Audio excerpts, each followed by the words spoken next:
Public health touches our lives every day, from preventing infectious diseases to ensuring access to high-quality, affordable healthcare, and everything in between.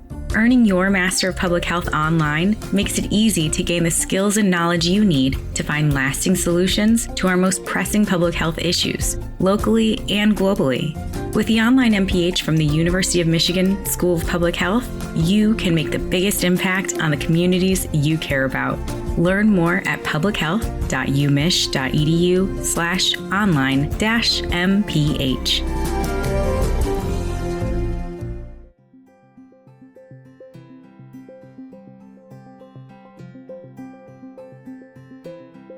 So when public health professionals really center weight in conversations about health, this can serve to uphold or to justify messages of personal responsibility, right? It sends the message that weight and health are highly controllable and ultimately up to an individual to control. This focus ignores the complex etiology of weight and health, and it can minimize social determinants of health, which is really the cornerstone of public health. It can also serve to justify the stigma that people in larger bodies face. It can serve to justify that stigma as an acceptable societal response to weight and to fatness. So this does not reflect the science, but if we are saying that weight is highly controllable on an individual level, it makes it easier to justify the type of mistreatment that people in larger bodies face.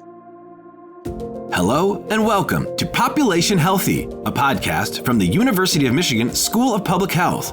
Join us as we dig into important health topics, stuff that affects the health of all of us at a population level, from the microscopic to the macroeconomic, the social to the environmental, from cities to neighborhoods, states to countries, and around the world.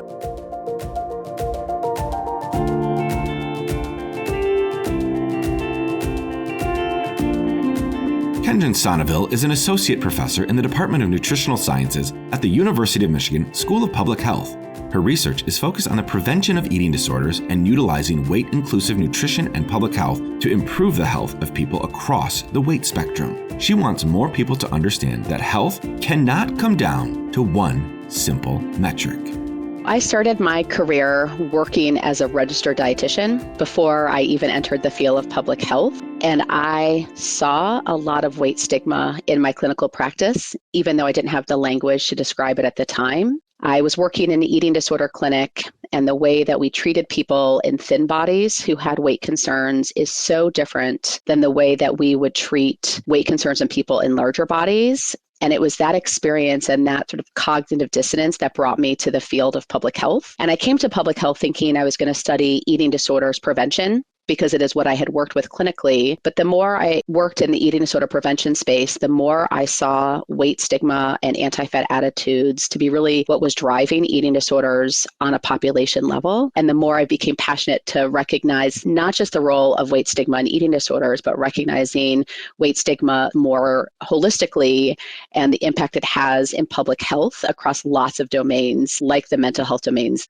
Weight stigma can have such meaningful implications, partially because many healthcare providers prioritize the number on the scale as a primary indicator of health. From Sonneville's view, this perspective is unreliable at best. The focus on weight as an indicator of health in public health has a complicated history, a long history. It's important to note that concerns about weight or fatness preceded any concerns about the relationship between weight and health. By the early 19th century, fatness was deemed evidence of immorality and of racial inferiority. So there is a racist history of body surveillance in this country, and it's useful to recognize that we didn't start talking about bodies and categorizing bodies for the sake of health, right? That we do have this history of utilizing surveillance in this way. So again, this was long before there was correlational data about the relationship between weight and health. And as concern about body weight or weight gain on a population level, as that increased, the public health and medical fields really shifted their focus away from tracking specifically height and weight to a focus on fatness. And this is when we see more widespread use of the BMI or the body mass index. BMI, or body mass index, is a ratio calculated using a person's weight and height. It's historically been used as an indicator of a person's weight status. In other words, BMI is used to determine if a person falls within the ranges that have been deemed obese, overweight, normal weight, and underweight. So we can use different indicators of health, and increasingly we are seeing people use BMI categories as a proxy of health.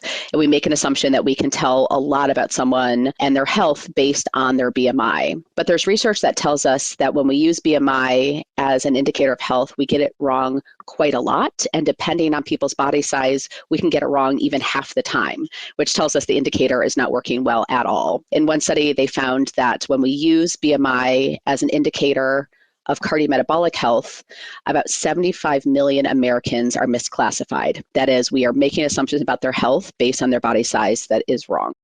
So there are a few ways in which I think public health has over-prioritized weight as an indicator of health. One of those practices is BMI surveillance, where again, we are making assumptions about people's health or health behaviors based on their body size. The other one that comes to mind is our use of BMI as a study outcome, which is really common in public health studies and studies done in healthcare settings. When we use BMI as an outcome, we make assumptions about BMI or a change in BMI as being inherently good or bad. And this type of oversimplification can be really problematic. Again, the way that we often interpret BMI changes is that a BMI increase is bad and a BMI decrease is good, but there's a lot of variability in how individuals experience body size changes. So for example, if someone's weight is going up because they are engaging in fewer eating disordered behaviors or are no longer engaging in chronic dieting, this is good, right? This is a health behavior that we want. And again, the BMI increase is often interpreted as something that's negative. In the opposite direction, if someone's weight is going down because they are experiencing food insecurity or have experienced a trauma or other sort of mental health concern, this is not something to be celebrated. And we may use BMI as an outcome in studies because it's efficient, it's a single number, but it really distracts us from what we're trying to do in public health, which is to improve well-being and health in a way that is more holistically defined. There is an assumption in the general public that high weight is bad and that people in larger bodies who have health problems, it is their weight that is to blame. And what I want to offer is that there is a lot about living in a larger body that has nothing to do with body composition. We treat people in larger bodies poorly. They are facing weight discrimination in almost every domain in their life. They are getting lower quality healthcare because of the way that their bodies look. And there's lots of research that shows doctors are spending less time with patients in larger bodies and providing them less interventions. And so if we see worse health in people in larger bodies, we have to recognize that that health or those health concerns may be due to the way that those bodies are treated and those people are treated, and not because of the weight itself.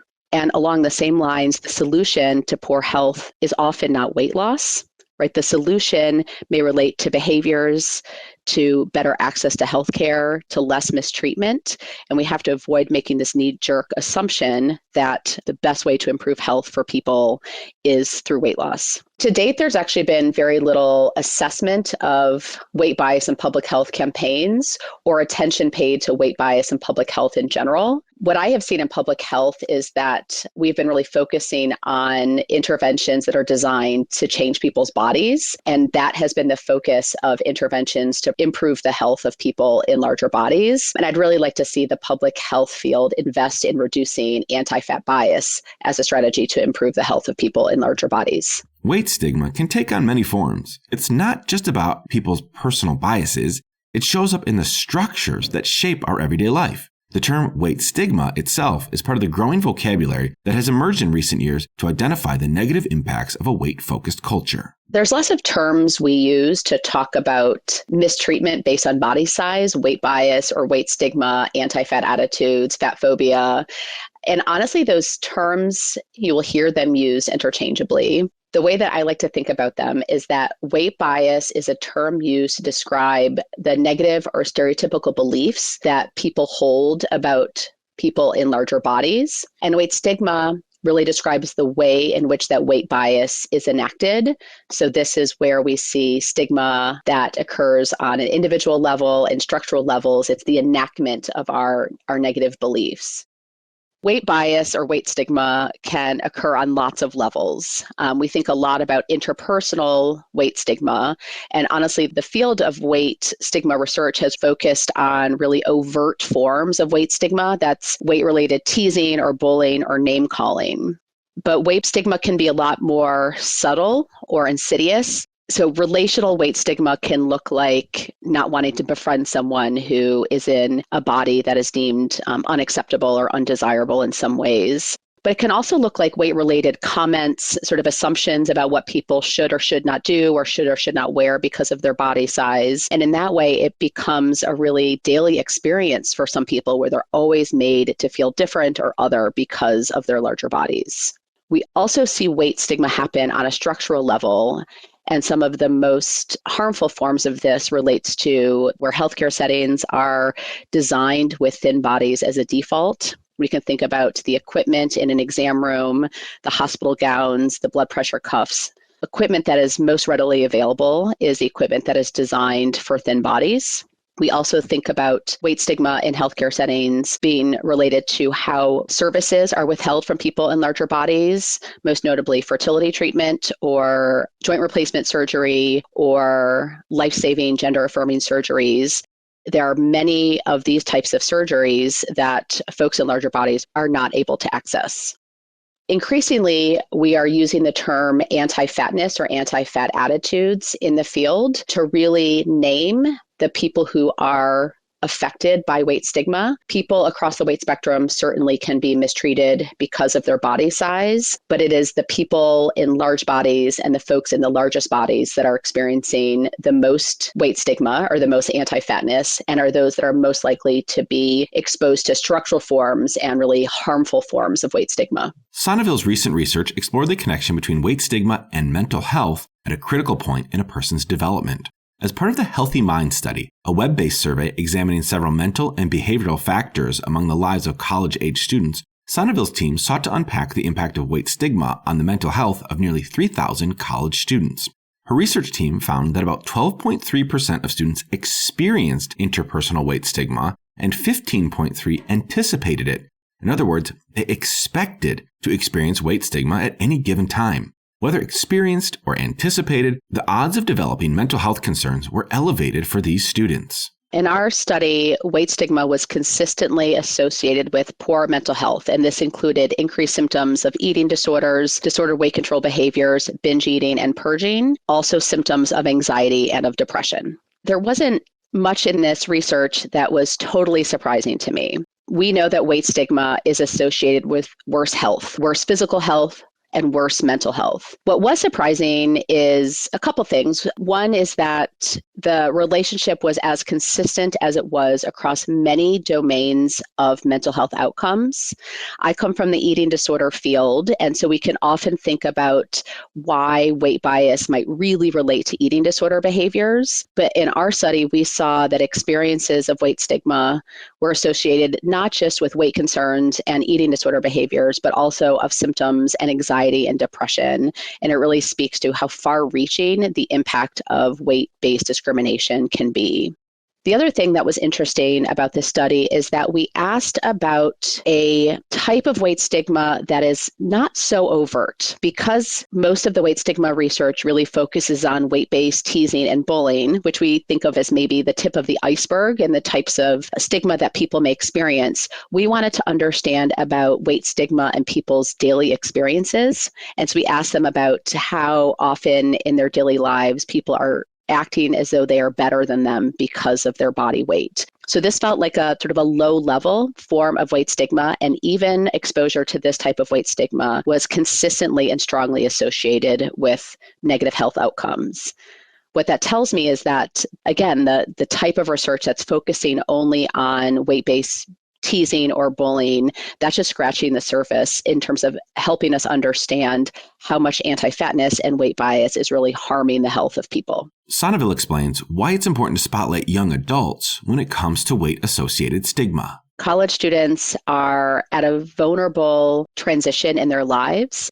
from the period of adolescence through young adulthood, people are going through lots of changes in terms of how they think, but also in terms of how their bodies look. It's a time that's accompanied with kind of shifting identities, shifting locations if folks are going away to college. And it's also a time where peer acceptance becomes really important, as does the social comparison of how am I fitting in with my peers. So it was not surprising to us that the extent to which people thought they were not fitting in, or folks thought that they were better than them because of their body size, it's not surprising that that would be associated with how they feel about themselves, related to symptoms of depression, anxiety, body satisfaction. And in our particular study, we saw that experiences of weight stigma led to more disordered eating behaviors. And this is something that we see young people, adolescents and young adults, but also older populations, do to help themselves fit in.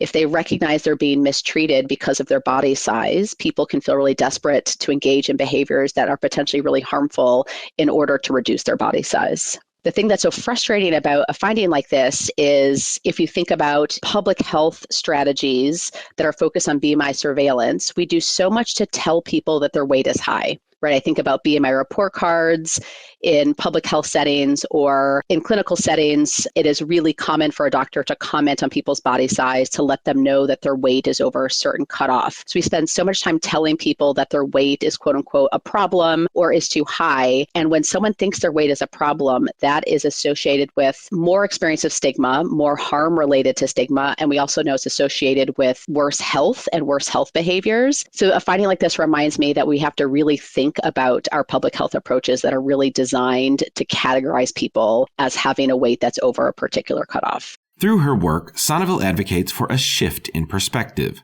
By adopting what's known as a weight-inclusive framework, and by centering the experiences of those directly affected by weight-related stigma, she hopes that we can begin to move away from defining health solely based on weight, and then recognize the harmful impact of weight bias on individuals' well-being. What a weight-inclusive framework is any approach that really emphasizes health and well-being as multifaceted. One thing I have taken to heart in my own work is to really think about the concept of research justice, and sort of simply defined, the concept of research justice is the idea that marginalized communities should benefit from the studies conducted about them. If you are someone who, like myself, is multi-privileged, you must really center the people whose lives you're trying to improve in the work that you do. It requires us to really critically reflect on our own privilege and power as researchers. And so I recommend that we are centering fat people in the work that we do. They are the ones who know best about their lives, their behaviors, and their experiences. We need to position fat people with diverse perspectives into active roles in weight-related research. We need to pay them for their labor. So that is one thing I like to do, is to recognize my limitations of my perspective and include more people who are directly affected by my research in my research process. I think also we should be following fat activists, creators, learn from people who are most harmed by anti-fat oppression.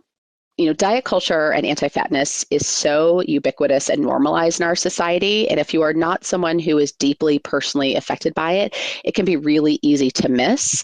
And I think that is really the benefit of including more perspectives in your learning and in your research, because it allows you to notice these things and to bring in perspectives that you can miss because you have not experienced it firsthand.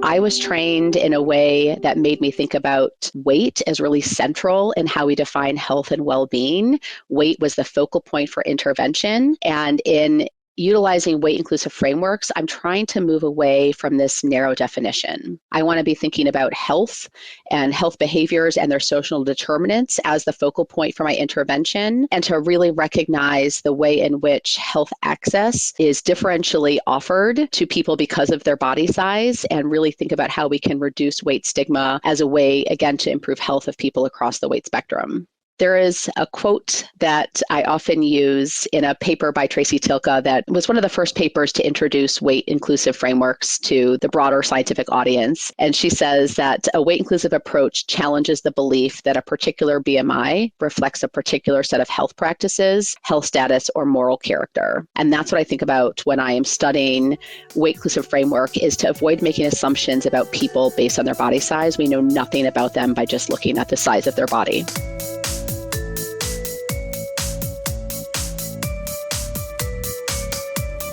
Thanks for listening to this episode of Population Healthy from the University of Michigan School of Public Health. We're glad you decided to join us and hope you learned something that will help you improve your own health or make the world a healthier place. If you enjoyed the show, please subscribe or follow this podcast on iTunes, Apple Podcasts, Google Play, Stitcher, Spotify, or wherever you listen to podcasts. Be sure to follow us at UMICHSPH on Twitter, Instagram, and Facebook so you can share your perspectives on the issues we discuss, learn more from Michigan public health experts, and share episodes of the podcast with your friends on social media.